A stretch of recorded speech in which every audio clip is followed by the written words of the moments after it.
Ooh, ooh, not to scare you. That's my intro.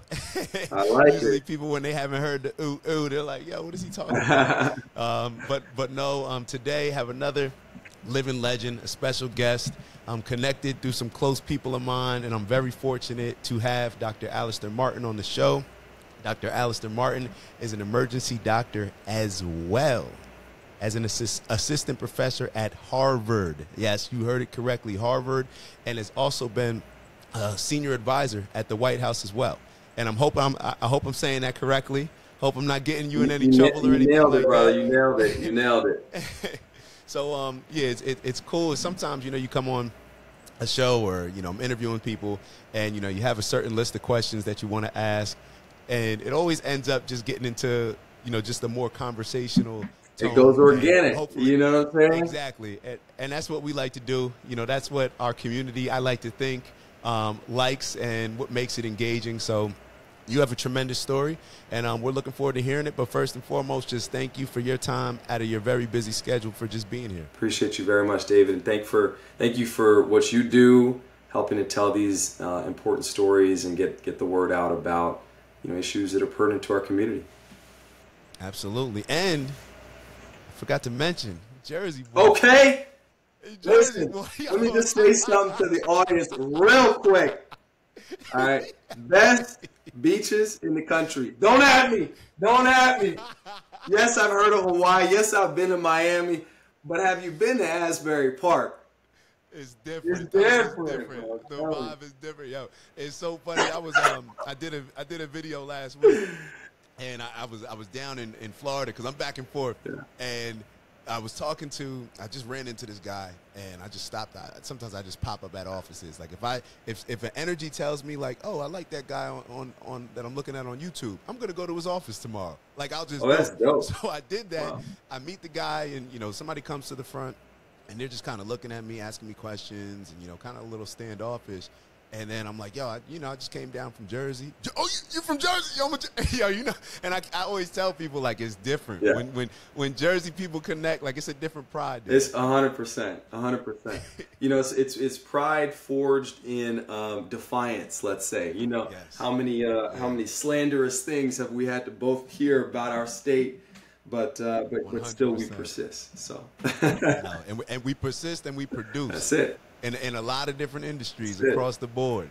So no, definitely proud. We're proud New Jerseyans, whatever you would call it. But yeah, just some proud Jersey boys. And obviously, you already heard with Dr. Alister. He was able to come from Jersey, become a doctor. I have to say it. It's just for me, and I'm sure the audience as well.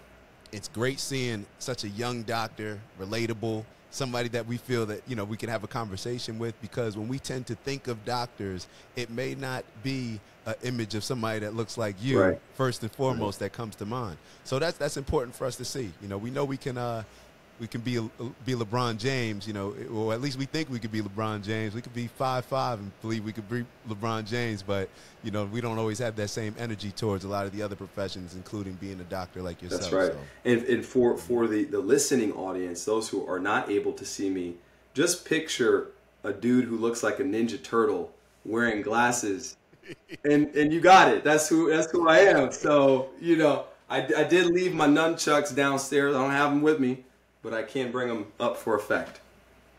Nothing against Ninja Turtles, but he would be the smoothest Ninja Turtle brother that I've ever seen. So I'll leave it at that. But tell us a little bit about your upbringing. What inspired you. We're gonna get into, you're actually, me being in healthcare, I've learned a lot about how healthcare is directly connected to politics. Like there's a lot of things that cross over and are dependent on each other. So we're going to get into, you done so much just outside. I say just outside of being a doctor, you know what I mean? Like that's not enough, but you have, and you've been able to make an impact that affects a lot of our community. So, I guess we should start with the foundations. What was your upbringing like?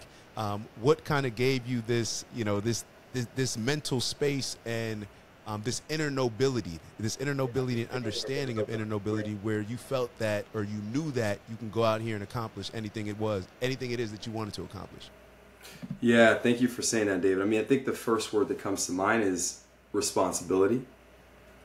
Okay, so I came from a low-income community in the middle of Jersey. For folks who know the Neptune Asbury Park area, that's where I grew up. And I have to say this, in as direct a way as I can. I was not the smartest kid in my neighborhood.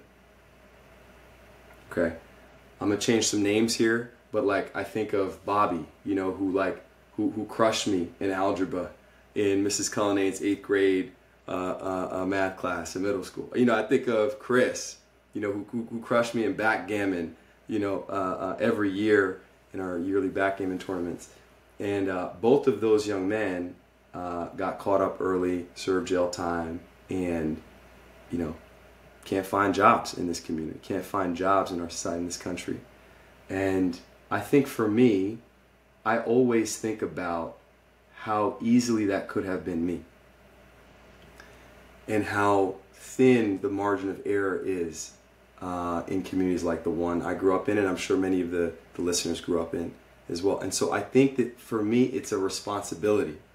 Do you understand? Like I've been given this gift. I have no idea how or why, I made it, but I did. And so with that, I have a responsibility to use this time, this opportunity, this moment that I have to do as much as I can on behalf of people from communities like the one I grew up in. So that's how I think about it, and that's what motivates me. Given it, I will definitely say I'm sure you were given some great abilities and talents, but I know that you took a lot as well. And when I say take, that's the hard work that you put in. That's we like to call it acting on energy. You have the good energy, you get the opportunities, but what separates people are, what do you do with it? When the ball's in your hand, what are you going to do with it?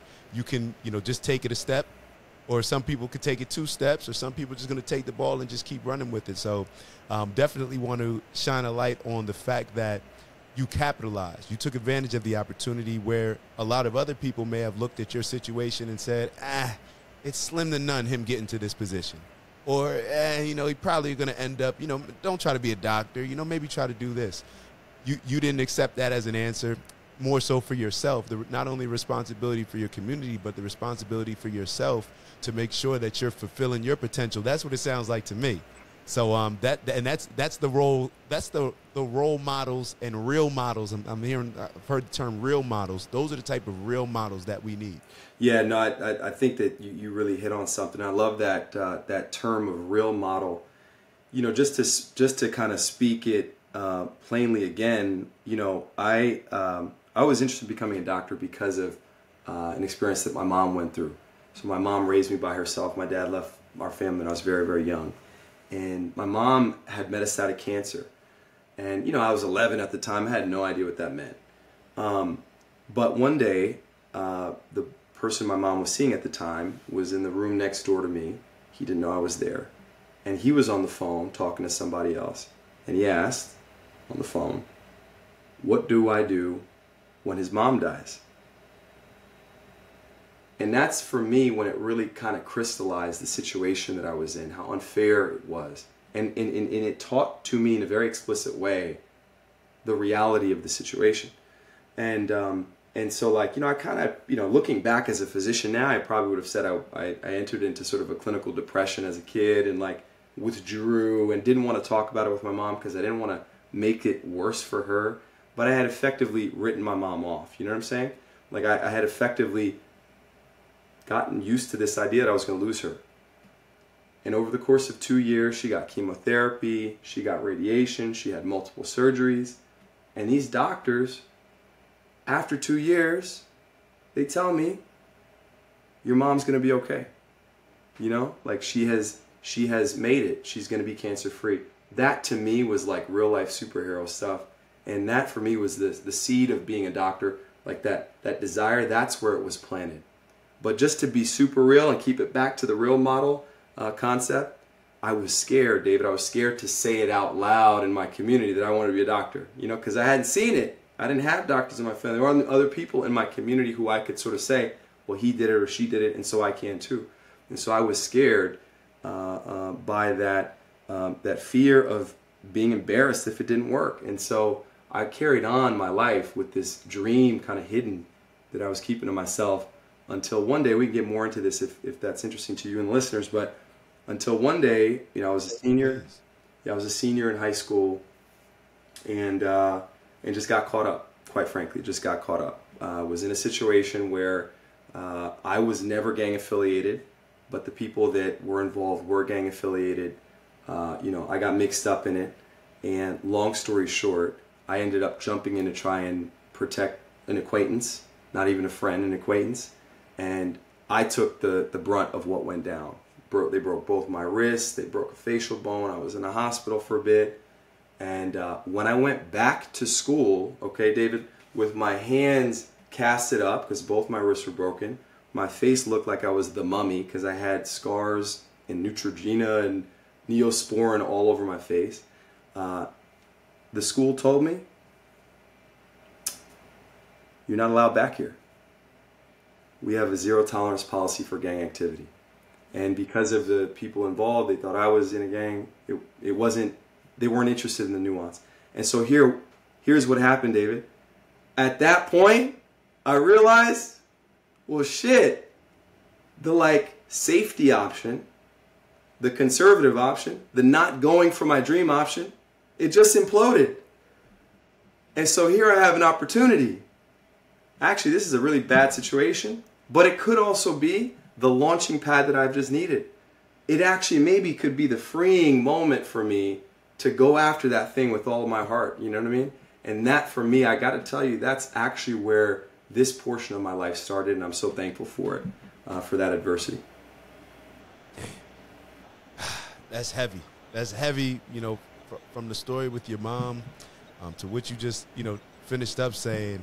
It's all perspective, and that's something that we actually talk a lot about on here, and we have focused on it actually for the last couple weeks. How you see a particular situation. It can either be an opportunity, it could be a challenge, it could be whatever. It could be a problem, it could be something that's terrible, or it could be something that's going to catapult you to doing something that you otherwise may not have been pushed to do it so hard. You know what I mean? So, and everything that you just said, it kind of just all, plays, it intertwines, because you started off with your mom. I had no idea where that story was going to go. So you kind of had me on the edge, just kind of figuring out where it was going to go. But your mom, that situation just so happens to be the situation that made you realize this is what I want to do. I want to be able to, how this doctor made my family feel and made me feel by saving my mom, I want to be able to give that. Now it's a responsibility for me to give that back to the community. And the fighter that you had to be to overcome your high school situation, we saw that in your mom. Mm-hmm. There's a lot of people that just lay down. There's a lot of people that, if a doctor tells you, most people, I would argue that a lot of times fear can be the thing that kills you and forces you to give up the most, maybe more than anything. So your mom overcame that. She kept fighting, showed you exactly what you need to do, and we see where you took it. Yeah. We see where you took it. To your point about perspective, I love this quote from Confucius, which is the person who thinks he can and the person who thinks he cannot are both correct. They're both right. And when he breaks it down so simply, and I'm realizing, learning more and more as I get older, that people don't necessarily like simplicity. That quote is so simple, but what it does is it puts 100% accountability and responsibility on the person. We decide, hey, you want to be right or you want to be wrong? It's up to you. But if you want to be right, then you got to be willing to do A, B, and C. If you want to be wrong, you can kind of just chill out and relax. Just keep doing what you do. It's all on us. We decide.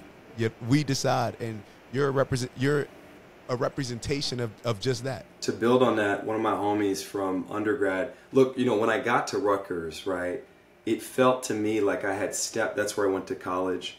I went there on a sports scholarship, but I had dropped out of high school, David, because of that situation that went down. I ended up getting a GED, and that's how I ended up getting admitted to Rutgers. But one of my homies who came from a very similar upbringing to me. And I can shout him out, Dr. Hector Osoria, if he's listening out there, who's now a very famous sports medicine doctor. But we used to really amp each other up back in the Rutgers days by just simply saying, you either want it or you don't want it. Which one is it? See, and that's that sports mentality. See, that's why it's so important, and I'm always, like, sports has taught me so many things. Like, it prepares you for any situation that we're going to go through in life, and it simplifies exactly what you just said. Either you want it or you don't. Don't blame anybody else. Take that accountability and responsibility. It's a very simple decision, but it's one that we all have to make for ourselves, because we determine the outcome, whatever destiny, whatever manifests in our life. That's something that we created, in my opinion. This is just how I see stuff. Exactly.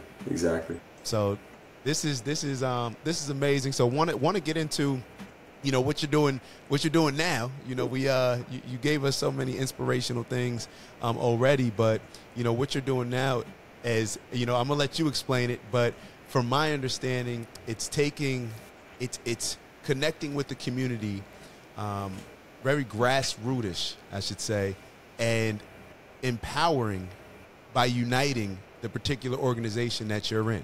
So I want you to talk about, I know you've done, it's not just a healthier democracy. You've actually had a few different initiatives that you've been able to put in play, but please feel free to explain, what they are and exactly how they came to be and why it's so critical that we focus on it right now.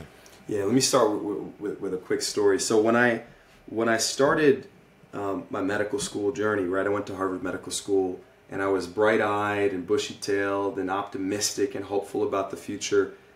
And then in my third year of medical school, third year is where you become, for the first time, you leave the library, as they say, and you go into the hospital. You actually round with other doctors, and you take care of patients. You sit at the bedside, and you see what suffering looks like for the first time, often.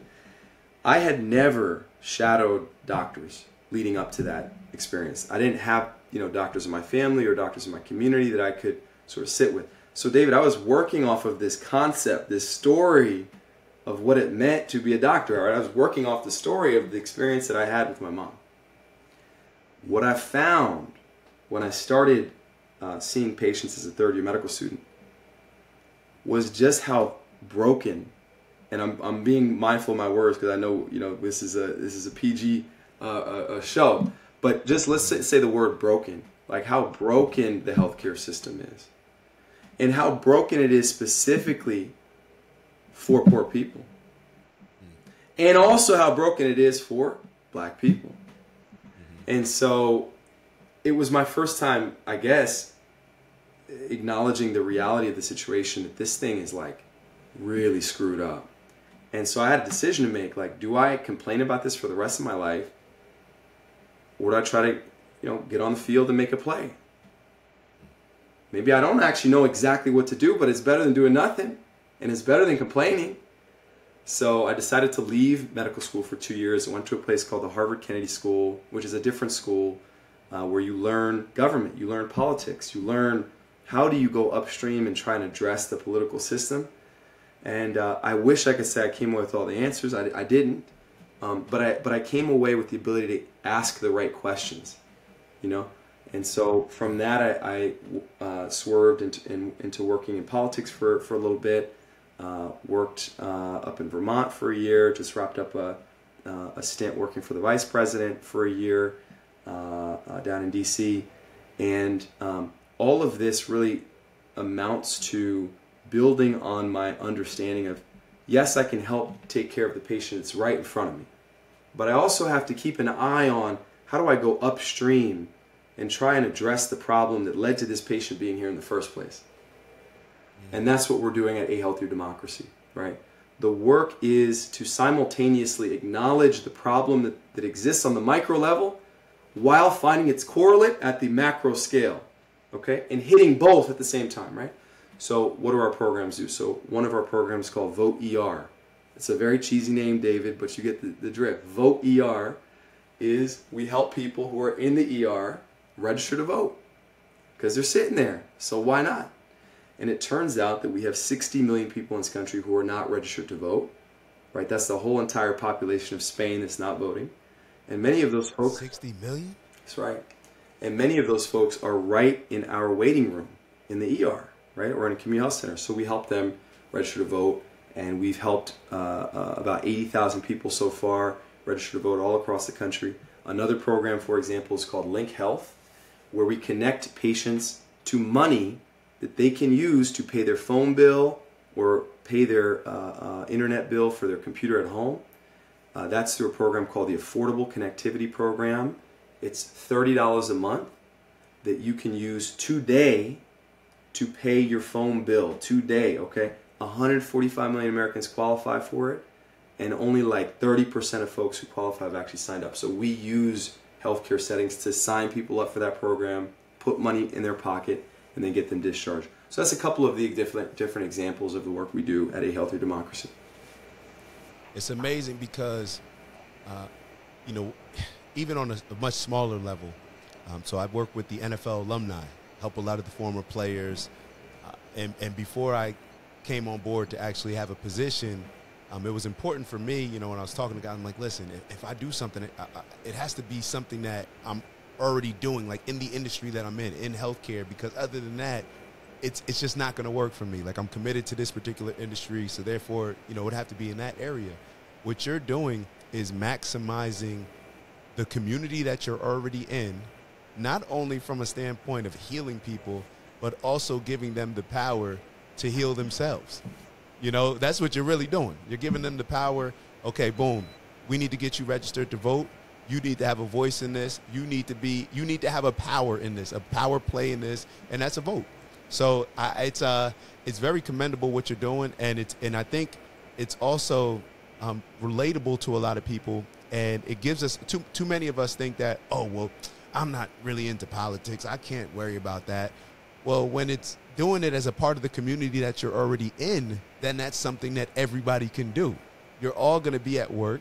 You know, when you explore some of the biggest problems that, you know, particular communities have, it can be something as simple, but obviously hugely problematic as 60 million people not being registered. But it could be as simple as saying, like, hey, this group right here, we're going to make sure we're all registered to vote, and we're going to tell everybody that walks in that door, we're going to help them register to vote. Everybody's super busy, and a lot of times it's probably the people who are the busiest, who think they're the busiest, those are the ones that probably need to be voting the most, yes, but they're not. Right. So it's, yeah, that's a tremendous program. It's a tremendous program. Yeah, thank you very, very much, man.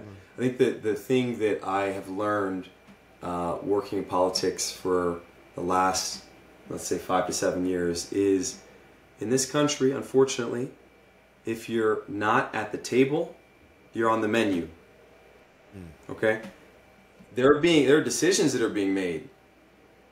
And if you're not in the room, people are going to maximize their share.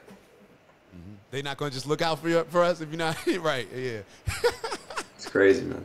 So we have to really be part of these conversations. Yeah. Yeah. It's I think seeing somebody, like I said, seeing somebody younger like you, us having these conversations, you know, I speak to so many people, you know, that are around our age, and I think I used to not really know what it was, but now I think I've figured it out, where when people just say, oh, I'm not really into politics, I'm not into politics, it's just a lack of confidence because it's a lack of understanding. Mm-hmm. So people don't necessarily want to, or don't necessarily have people, like you didn't have somebody that you could look to for a doctor. Mm-hmm. They may not have somebody that they can discuss politics with. You know, that people passionately talk about sports. It's across the board. You know, it's out there. It's, you know, it's mainstream. Right. But when it comes to politics, it can be very, it can put you in a position where you're not confident to speak on something. So you just would rather say, like, I'm not really getting involved, rather than, you know, taking that initiative to learn, to ask people, to start reading books, to start exploring some of the amazing things that you all are doing at Healthier Democracy. So I think it all pays, it all, as we may think that us as individuals, we may not be able to make a large impact, but that's why we don't, because everybody thinks like that. But if we switch the mindset to the mindset that you have, it can make a world of a difference. Absolutely. Absolutely. And I mean, I'll leave the audience with just this one thought, right? So, think about the 2016 election. By the way, I'm not trying to, stump for any specific candidate or party here, but just think about the 2016 election. There are some states in this country, okay, where the difference of the vote between the two candidates was like less than 15,000 people. All right.